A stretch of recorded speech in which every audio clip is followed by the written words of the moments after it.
Bhagyanagar police स्टेशनची हद्दीमध्ये एक unique crime बघायला मिळालेला आहे. ज्याच्यामध्ये काही महिला एका ड्रायव्हरला फोन करून त्यांना मला गाडी पाहिजे असं बोलवलंय घरी. आणि घरी आल्यानंतर त्याला ट्रॅप करून घरामध्ये 4 महिला आणि एक पुरुष यांनी मिळून त्याचे कपडे वगैरे काढले, त्याचा व्हिडिओ केला आणि व्हिडिओ केल्यानंतर एक्स्टॉर्शन केला की पैसे दे, ज्वेलरी दे, नाहीतर सोशल मीडियावर बदनामी करतो, खोटा गुन्हा दाखल करतो वगैरे वगैरे. आणि त्याच्यानंतर त्यांनी रेजिस्ट केला. मग ते स्नॅच पण केला, म्हणजे त्याच्याकडे जी ज्वेलरी होती आणि पैसे होते ते बळजबरीने काढून घेतले. मग नंतर तो इमिडिएटली भाग्यनगर पोलीस स्टेशनवर रिपोर्ट केला त्यांनी. पोलिसांनी ह्याच्या संज्ञान घेऊन इमिडिएटली सगळे आरोपींना अटक केला आणि हे चौकशीनंतर सगळं खरा झालेला प्रकार समोरून आला. आणि असं होऊ शकतो की या महिलांनी काही अजून लोकांची फसवणूक केली असेल त्याचप्रमाणे, आणि लोक ड्यू टू शेम किंवा काही ह्याच्यामध्ये समोर येत नाही. तर जर असा प्रकार कोणाकडे झालेला आहे तर इमिडिएटली पोलिसांकडून तक्रार करावी. आम्ही ऑलरेडी हे सगळे रॅकेटला अरेस्ट केलेले आहे आणि नंतर अजून गुन्हे दाखल करून त्यांच्यावर कठोर कारवाई करण्यात येईल. यामध्ये किती लोक आहेत? टोटल 5 लोक अटक केलेले आहेत. सर, पूर्वी सुद्धा नांदेडमध्ये असा प्रकार घडला होता.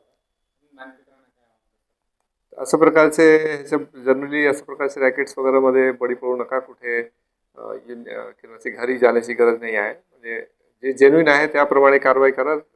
कोणी आमिष दाखवतो तर आमिषामध्ये जर तुम्ही बली पडले की तेव्हा तुमची फसवणूक होईल. असं प्रकारचे करू नका. जर झालं की आमच्याकडे इमिडिएटली रिपोर्ट करा, त्याच्यामध्ये नंतर कारवाई करता येईल आणि जे दोषी आहेत त्यांना प्रॉपर सजा देता येईल. काही दिवसापूर्वी डिजिटल अरेस्टबद्दल मी काही लोकांना आवाहन केलं होतं की डिजिटल अरेस्ट सारखा प्रकार चालू आहे. अशा प्रकारचे सायबर क्राईमचे बरेच ॲस्पेक्ट्स आहेत. त्याच्यामध्ये पण काही बाहेर राज्याचे लोक, ठराविक लोक आहेत, ते लोकांना फोन करतात.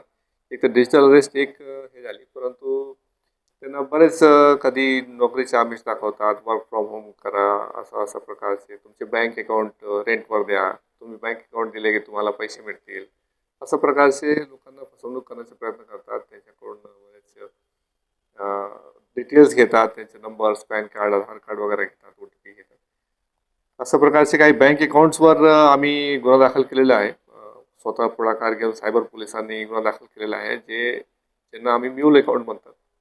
अशा प्रकारचे अकाउंट वरून सायबर क्राईम घडवला जातो आणि हे अकाउंट्स ते सायबर क्रिमिनल्स जे आहेत त्यांनी कोणाला आमिष दाखवून त्यांच्याकडून घेतलेले अकाउंट्स आहेत. त्याच्यामध्ये एकदा गुन्हा दाखल झाला की मग ते अकाउंटची चौकशी होते. अशा प्रकारचे कॉन्फिडेन्शियल डिटेल्स कोणालाही फोनवर कधीही द्यायचं नाही. कुठल्याही प्रकारचे आमिष जर कोणी दाखवले की त्याच्यामध्ये फसायचं नाही. कोणीही ऑनलाईन तक्रारच्या नावावर, ऑनलाईन नोकरी देण्याच्या नावावर, ऑनलाईन पैसे देण्याच्या नावावर तुमच्याकडून काहीही तुमचे डॉक्युमेंट्स आहेत त्यांचा मिसयूज करू शकतो.